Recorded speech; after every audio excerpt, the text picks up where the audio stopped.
The world unfolds differently for each of us. Why? Where do the rules come from? Within each of us, there is a unique philosophy shaping our thoughts, beliefs, feelings, worldviews, and actions. This is Inner Dialogues with Ecem, an introspective space for curious souls and minds. This is where you get to understand your individual philosophy that writes the script of your life. This is where we unveil the inner wisdom that guides you. Yep, that was your inner sage knocking the door. Let's go and chat with him.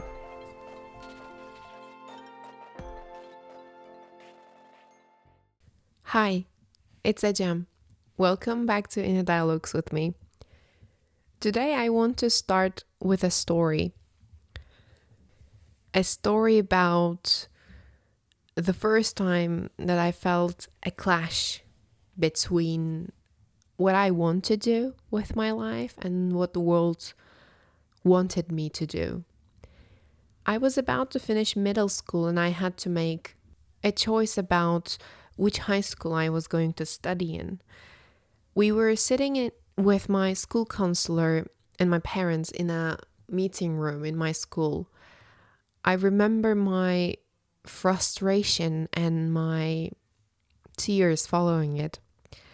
My school counselor was telling me that I should choose the science high school instead of the Anatolian high school, as we called, which was mostly based on English education in almost all subjects, and there was more emphasis on social sciences. And the reason why my school counselor was pushing me to choose the science high school was because of my high grades in all of my courses in middle school, including sciences, literature, maths, and all others. And I vividly remember in that moment with all my frustration, I was trying to tell her the following exact line. I'm the only one who knows how I got those grades in sciences. But she was keep ignoring my reasoning, so I remember leaving that room feeling defeated. Defeated in the gap between what the world was demanding who I should be versus what I know, what I really want to be and what to do with my life. There was a pattern with which people have become successful in life, and the counselor at that moment was trying to enforce me to follow that pattern. Now, I'm thinking back on it and seeing how it is messed up. Like, what is success? Is it money? Is it having an authority? Is it materialistic? Is it emotional? Is it freedom? Is it having a guaranteed life? What is success? What was success for that middle school kid? What was success for that counselor of mine? Was it staying skinny? Was it affording everything she wanted? Was it a stability? What was it? And I'm sure if I were to ask her at that moment, she would say money. She would say a guaranteed, well-paying job with a stable career. If you were to study in the science high school, you would be able to study engineering, medicine, architecture in university. You know, all those stereotyped professions. That was the pattern she was following. That was a problem. For her, I wasn't an individual. I was just another student that she should have supported in their journey to become successful. And she was using her definition of success, which was probably taken from society's definition of success, and she was guiding me with it. But just like happiness, just like sadness, just like feeling cold or sick, success means something different for everyone. It doesn't mean money. It doesn't mean reputation as the society expects you to have or be. The second time I encountered this clash between what the world demanding me to be versus who I want to be was again in the time of an academic junction.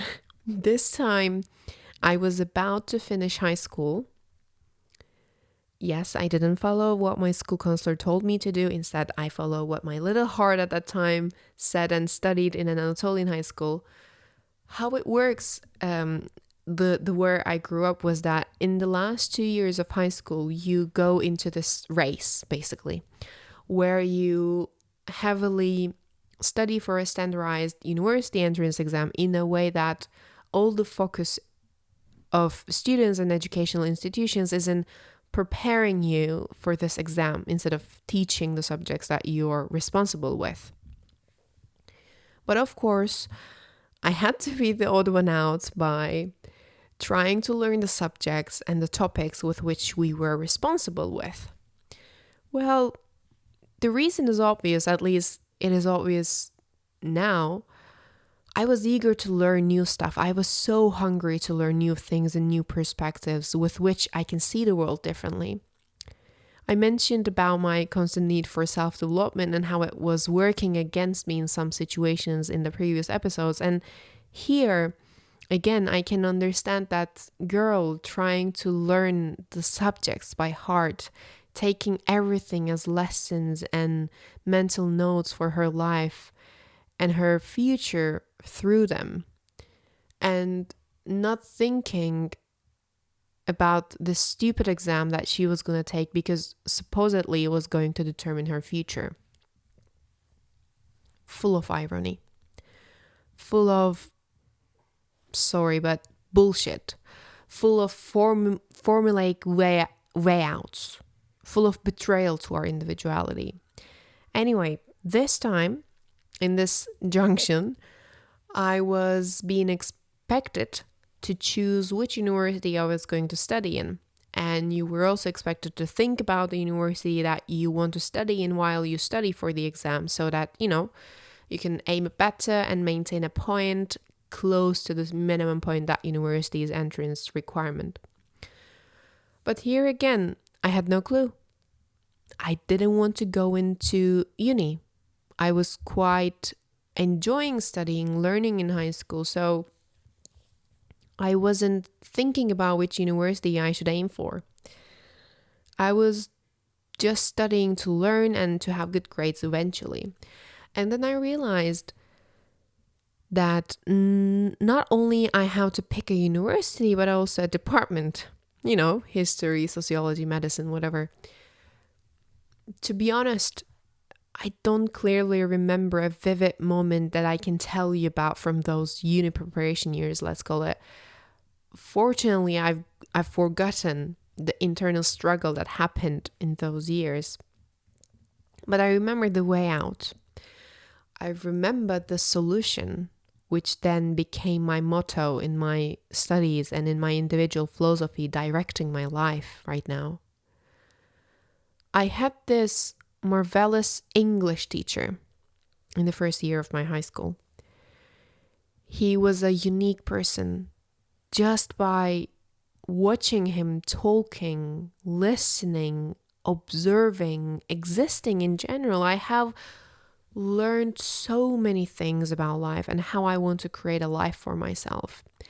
He shaped my worldview, my intellectuality, my critical thinking, my emotional intelligence. He shaped the person I am today. And to this day, I still talk to him, of course, call him every now and then, because he still has a very special place in my heart, which reminds me of the place I am myself, the place I discover myself, the place that I belong to. In one of his lessons, he was lecturing us about English grammar, but as he always did, he was smoothly transitioning between life lessons and the actual course topic. And he said, studying in university with the aim of finding a job at the end is wrong. If you want to have a profession, then vocational schools and colleges are there for you. They were established with that purpose of equipping people with technical or vocational skills required for a specific job. But universities are there for you, deepen your interest in a specific topic while keeping widening your horizon by learning about other subjects and topics. Now, this became my motto in my fight against the world, against my teachers, the relatives to whom I was trying to explain myself, why I wasn't going to study in a university with a motivation to find a job at the end, why I was studying philosophy, a department in which there is almost no hope for a promising job. I'm going to quote Başak Kaplan here, a Turkish content creator previously on YouTube, now on Instagram. In one of her videos about the function of university in this new world order, she said, university cannot find you a job. It cannot make you rich. University specializes you in the subject you are interested in and curious about, depending on how much effort you put into it. University is the expertise, passion, and ideal that you will build on the basic education you have received for years. One doesn't enter university with the motivation of making money, but with curiosity. Wonderfully said, isn't it? When I came across this video during the first years of my studies in university, I was like, this is what my English teacher was trying to tell. His words faded over time, but this video was a beautiful echo of his words. And at that moment, I felt like I was on my path. I was doing what I believed in, and hearing in a beautifully put way, I was more inspired to stand behind myself and my reasoning. So this was my motivation during those years in which I was expected to choose a university and study with that motivation to get into that university. Well, I didn't choose a university anyway. All I did was keep reminding myself that I'm going to do what I want to do in this specific moment by doing it justice for the present moment I'm living in. And that was studying, not with the aim of getting prepared for the big exam, but with my motivation to learn more. I was a student, and the way of doing justice to that present moment and identity I had back then was through studying, learning, and staying curious in educating myself. The reverse of it for me was thinking about which university I was going to get in and prepare myself and learn things, tactics, ways to be successful in that big entrance exam. That was betrayal for me. That was betrayal for my own path. That was betrayal for the present moment. I had a beautiful relationship in those years where I was so-called getting prepared to get into that university exam. My teachers were worried about me because the relationship I have may affect my grades, my success, my motivation, whatever. They were afraid that I wasn't going to make it into a university with the standards they had in mind for me. I was learning. That was all I was doing. I was learning by studying to my subjects. I was learning by having deep intellectual conversations with my teacher. I was learning by experiencing a romantic relationship that I can call a serious relationship for the first time ever in my life. If I were to isolate myself because I was getting prepared for this life-changing exam, I wouldn't have that wonderful relationship I had. I wouldn't read all those literature books that I have read during those years in high school. The same English teacher that I had mentioned you previously was constantly trying to equip me with different subjects of interest, literature from all around the world, from all different genres. When we finished the first year of our studies in university, I had dorm mates who were studying psychology, and I was far more knowledgeable and educated in psychology thanks to all those readings, books, academic materials that I have read because of that teacher of mine when I was studying in high school. He was telling us that high school years are when we shape the person we will be for the rest of our lives, when it comes to our intellectuality, our personality, and our interests. He was so damn right. If I haven't invested in myself in those years, I don't think I would end up studying philosophy or having a podcast about philosophy or being a philosophy coach that I am today.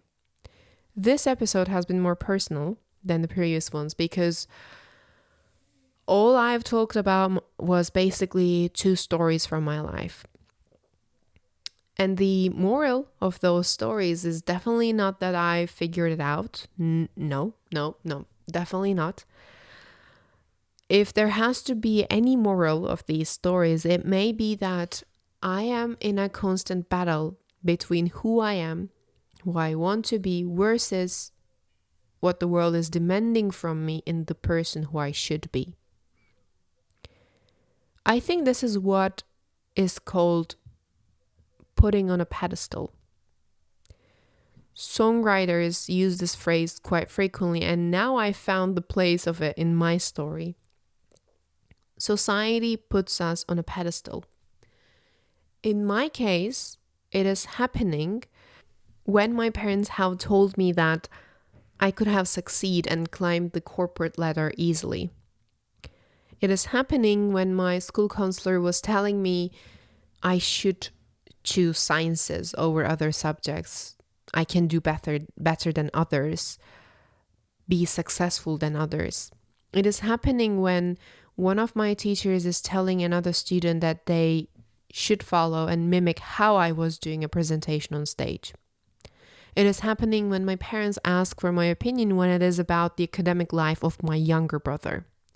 It is happening when my teachers were overly choosing me to present formal school events. It is happening when my parents were telling me that I should follow the footsteps of my uncle because he's a successful guy. This is all about idealization. We idealize the person who is successful. We idealize the celebrities, their lives. My school counselor at that time was idealizing the people who study medicine, engineering, architecture. My parents were idealizing the life of my uncle, and they are still idealizing the person who climbs the corporate ladder.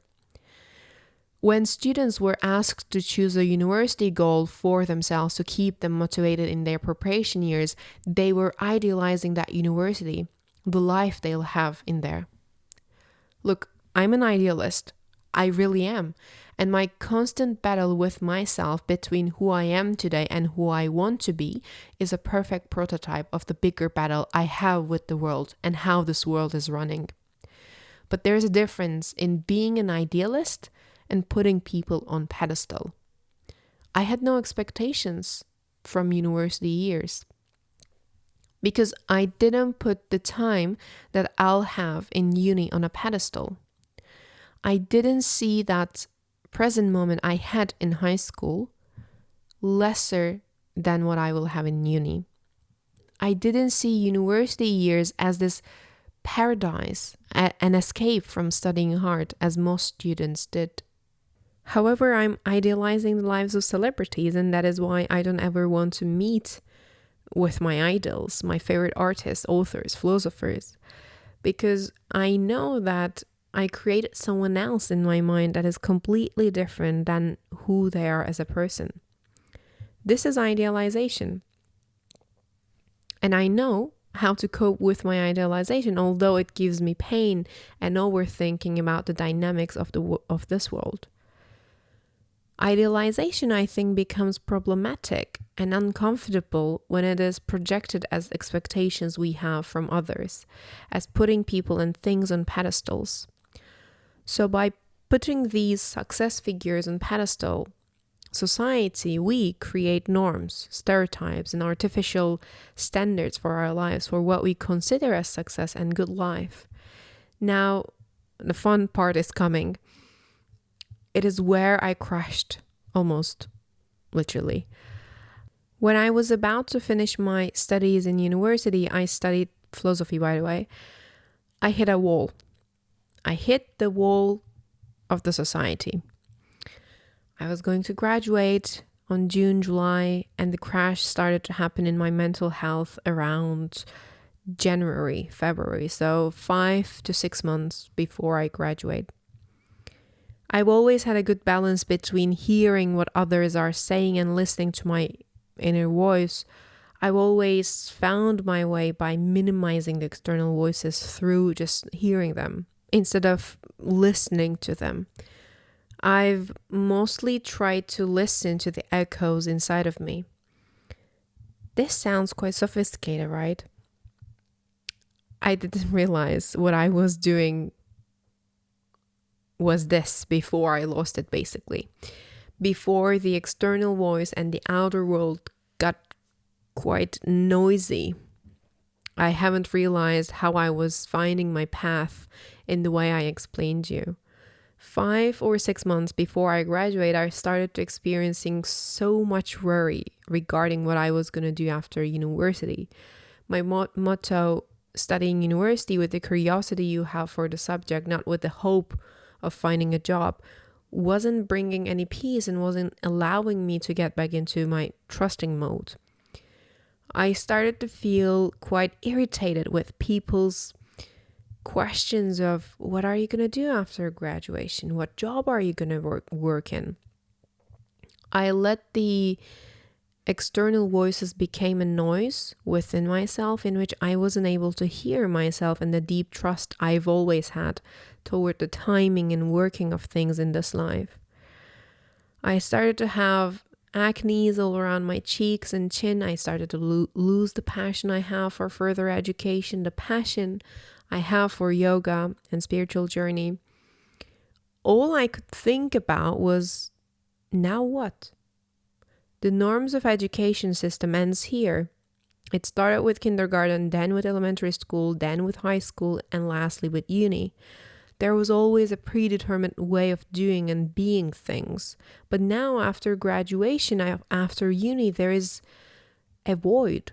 There are countless of things I can do. There are millions of things I can be, and I didn't know what I was going to be. And I thought, with questions coming from my relatives, my friends, everyone I knew basically, about what job I was going to do, which master's program I'm going to apply for, I thought that must be the way then.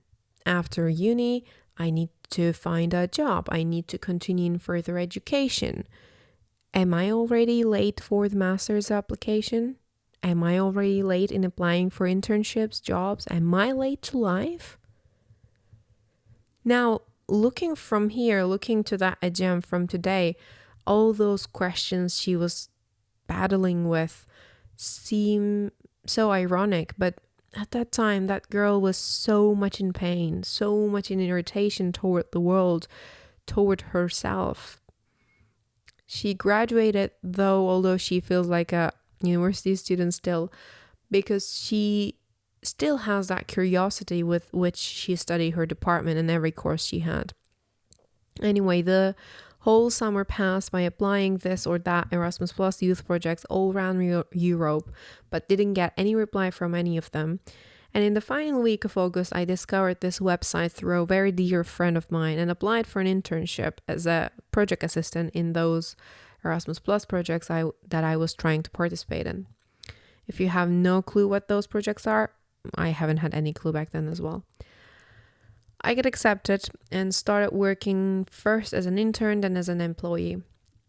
Here comes the irony. I loved what I did. I loved the job. I loved the team. But I was rushing. I was rushing to do the next thing. I was acting from a place of fear.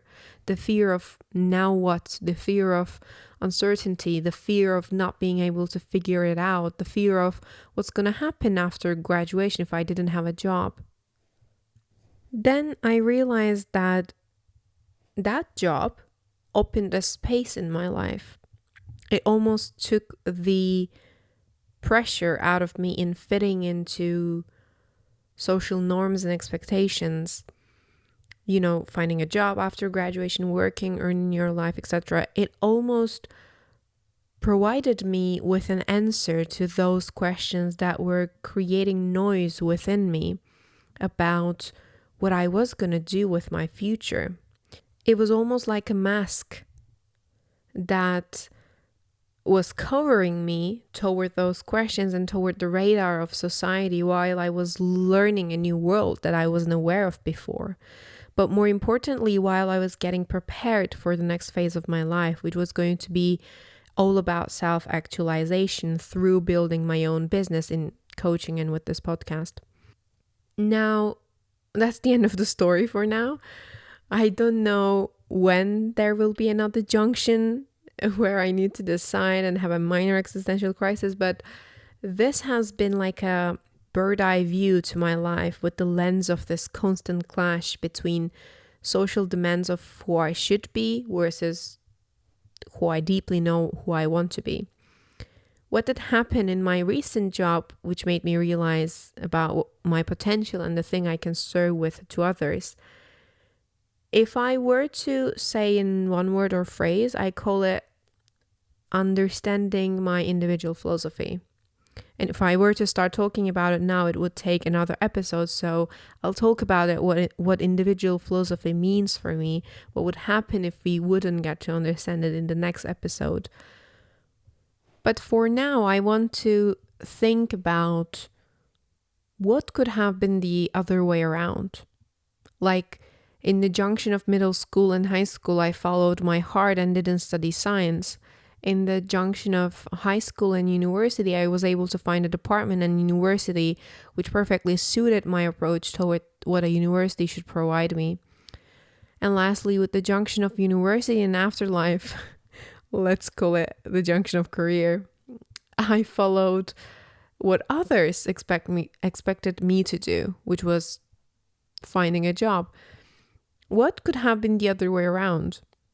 I could have given myself some time to figure it out, known myself more, digested what I've experienced and learned, focused on my interests and worked on them before jumping into a job. There is no right or wrong.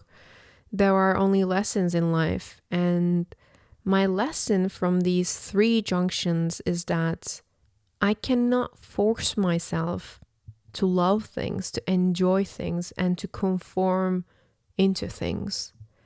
That would shrunken my being. The only thing I can do to create the future I want for myself is through doing justice to the present moment. In that job, I dedicated myself to learn everything about it, to be the best intern and an employee in the best way I can be. In high school, I dedicated myself to be the best student that I can be, so I stayed hungry and curious to learn and internalize more. I was in a relationship back then, so I tried to be the best partner I could have been at that moment.